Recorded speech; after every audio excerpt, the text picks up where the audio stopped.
Who are the most despicable criminals around? Let's find out, starting with number 7, the Beauty Queen's Plot. Lindsay Scheffer tried to take her husband out by sending his picture to a Bahamas button man and telling that button man to take him out. Her husband, ex-football player Robert Scheffer, had already filed for divorce by the time the police uncovered the plot. The Scheffers had met way back in 2007 in college when Robert was still captain of the football team. They married a few years later, and that marriage produced 3 kids. However, things soon went sideways when Lindsay met another man named Terrence Bethel while she was vacationing in the Bahamas. The two ended up having an affair, which Robert found out about. So, he filed for divorce and cut off Lindsay's access to his family's luxurious mansion and private jet.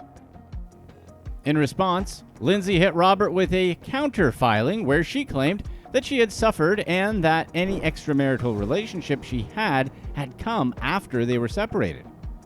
It was a serious domestic issue that could have remained just that.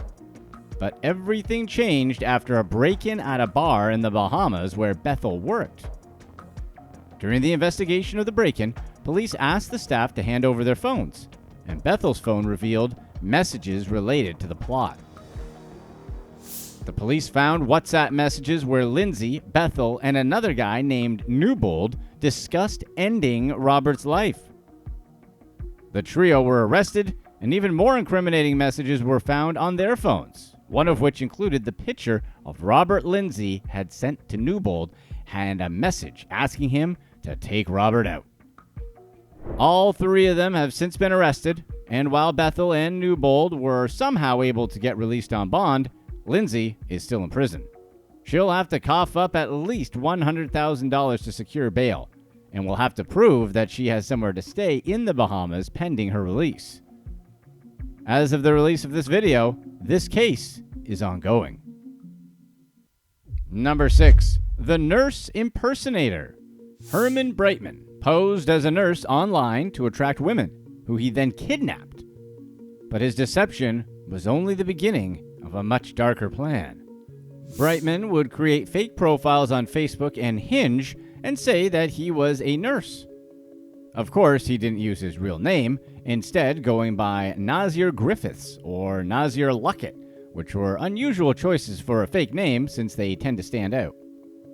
Anyway, Brightman would claim that he was a nurse working at NYC-based hospitals, and then post pictures of himself wearing scrubs or lab coats. He even went as far as creating fake ID cards, because this dude was a dedicated liar. He also created a fake LinkedIn page which said that he worked at a cancer center. So, why all the deception? Brightman would use his fake identities to attract women to date them, but when they tried to end the relationship, he would quickly become terrifying. Sometimes he would go as far as kidnapping them, threatening their lives.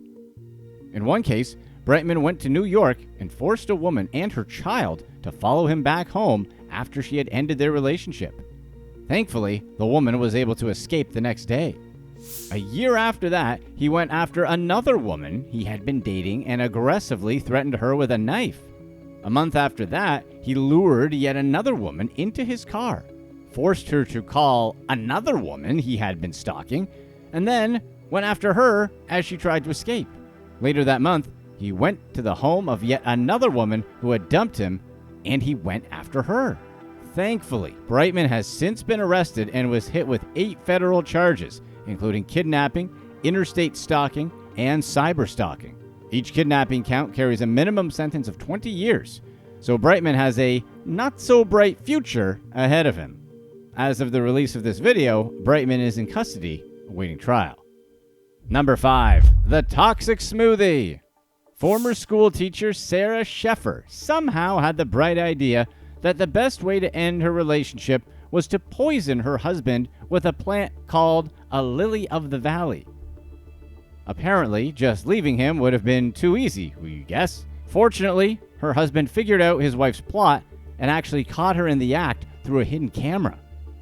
Mr. Scheffer had been sick for weeks when he noticed that a beverage his wife often gave him to deal with his illness made him feel even worse. Anytime he got the drink, he said he felt extreme fatigue, confusion, and even blurred vision. One day, he confronted his wife about the oddly bitter taste of the drink, and of course, she started lying her butt off. Sarah first said that she had peed in it, which was super weird, but not life-threatening. Then she said that she had put an industrial-strength adhesive in it as well, which is way worse, but also not life-threatening.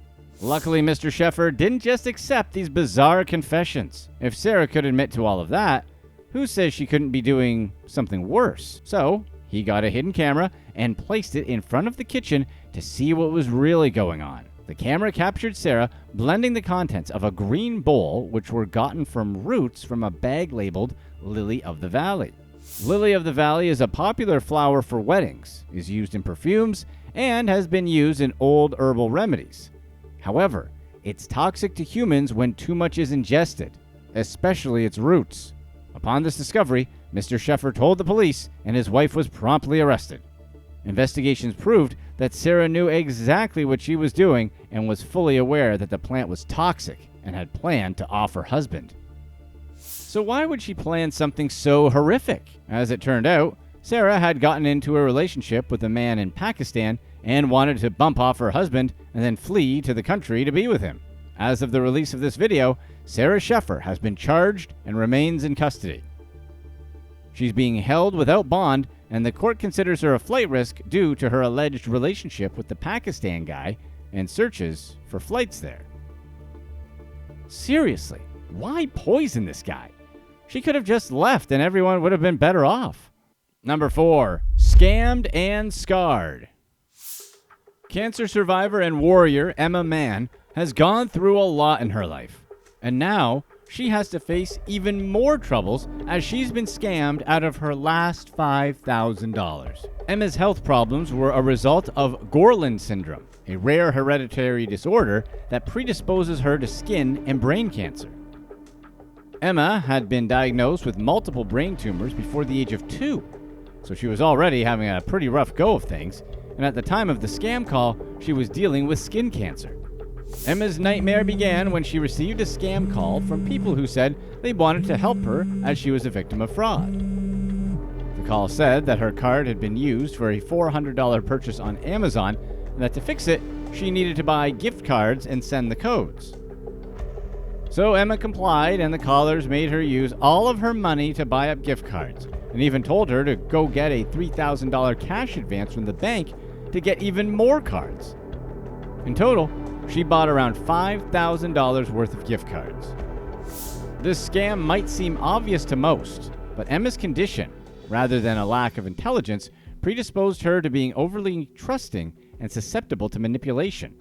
So Emma provided the scammers with the activation codes on the cards, and that was the last she had ever heard from them. By the time Emma realized what had happened, she only had $79 in her bank account. She called the police, her bank, and anyone who could listen to get her money back. But like usual, she couldn't. Heart-wrenching cases like this are a major reason why we make these videos. The only way to combat scams is by being aware of them. And the more people that aren't fooled, the more we share what we know, and the more we watch out for one another, the better the world will be. Number 3. The Money Doctor and his Mistress. The mistress of a host of a Christian radio show has now been sentenced to life in prison for running a Ponzi scheme that sucked $31 million from over 200 retirees in 3 years. The radio show host, William Doc Gallagher, and his mistress, Deborah May Carter, conspired to rip off senior citizens of their life savings and showed no remorse for doing so. Their operation was fairly simple. Gallagher attracted the victims through his radio show, and Carter was tasked with making sure the victims never got their money back. The sweet-talking radio host told victims that they were investing in a scheme that would give them retirement money they couldn't outlive. That was, of course, a complete lie. The most surprising thing about this case, at least to us, was that Deborah Carter was the mastermind behind the entire gig, not Gallagher. She was also the one tasked with laundering the money, and she did so through fake charities, rental homes, and land. By the time the law finally caught up with the duo, Carter had stored $200,000 worth of gold and silver in her trailer. The police discovered this stash of wealth after raiding her home.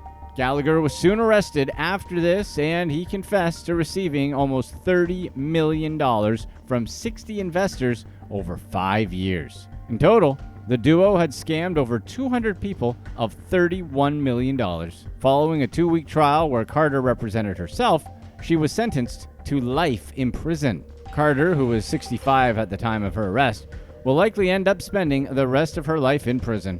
Sucks for her, but she should have thought of that before defrauding vulnerable people of their hard-earned retirement money. Number 2, sedation for silence. One easy way to have an easy shift as a nurse is to just sedate your patients. At least that's what Katherine Hudson thought when she dosed a couple patients just so that she would get some peace and quiet during her shift. The 57-year-old nurse didn't feel an ounce of remorse either, even texting other nurses about her sedation escapades while on duty. In one text, Hudson bragged she sedated one patient to within an inch of her life and expected her to be flat for weeks. She then threatened another patient and said if he started any ruckus, he would get sedated back into the Stone Age. Hudson wasn't alone in her malpractice either. She had another nurse, Charlotte Wilmot, who she texted regularly about sedating patients. The pair probably would have continued to get away with it too if some pesky student nurse hadn't noticed some weird things going on with the pair as they administered the medicine to patients. The whistleblowing student nurse said that she noticed the use of Zopiclone, an insomnia medicine, on a patient. Hudson then told the nurse that the patient had a do not resuscitate order, which meant no one would investigate anything if she came to harm. So obviously this freaked her out. So the student nurse reported all of this to the hospital's senior managers, who launched an investigation and found the text messages between Hudson and Wilmot talking about their crimes. They must have thought it wasn't a big deal since they were so chatty about it. But as it turns out, medical malpractice is actually a pretty big deal, and Hudson was sentenced to 7 years and 2 months in prison. Wilmot, on the other hand, bagged a 3-year sentence in jail. It's always disheartening to hear about things like this happening in hospitals. You don't want to do your job or you're burned out, just quit. Don't take your frustrations out on the people you're supposed to be caring for. Number 1, the doctor's secret. Dr. Eric Sills violated the Hippocratic Oath and several other state laws when he ended his wife's life and then claimed that she had fallen down the stairs. On the morning of the supposed accident, Sills made a frantic call to 911 and claimed that he had just woken up and his wife was deceased at the bottom of the stairs. He probably thought he was going to get away with his crime without issue, but he was wrong. Apparently, Sills had made a few critical mistakes with his crime. First, there were signs of a struggle in the home as officers found patches of his wife's, Suzanne's, hair in another room. They also found evidence of a struggle on the walls and curtain of their children's room, which was where Suzanne had been sleeping. Further autopsy results showed that Suzanne's injuries that had supposedly ended her life didn't come from falling down the stairs. But why would this respected doctor even think of ending his wife's life, someone that he had 2 beautiful kids with? As it turns out, it has a bit to do with bets, politics, and Donald Trump. This crime happened way back in 2016 after Donald Trump became president. For some reason, Suzanne had placed a bet in a private group chat saying she would post a topless picture if Trump won. As we know, Trump shockingly won that election, and Suzanne wasn't the type to back out on a bet, so she did the deed and posted the picture. The discovery of the photo apparently triggered her husband in a pretty significant way. Prosecutors found evidence that Sills and his wife had gotten into a series of very serious fights about the bet, which put even more strain on their already crumbling relationship. The crazy thing about this case is that it took 3 years for police to collect and analyze enough DNA evidence to arrest Sills for his crime. 5 years later, Sills was found guilty by a jury and received 15 years to life. Click to watch one of these next videos. Let us know in the comments section, what superpower would you rather have? The ability to speak with and understand any animal, or the ability to instantly, fluently speak, read, and write every human language that has ever existed?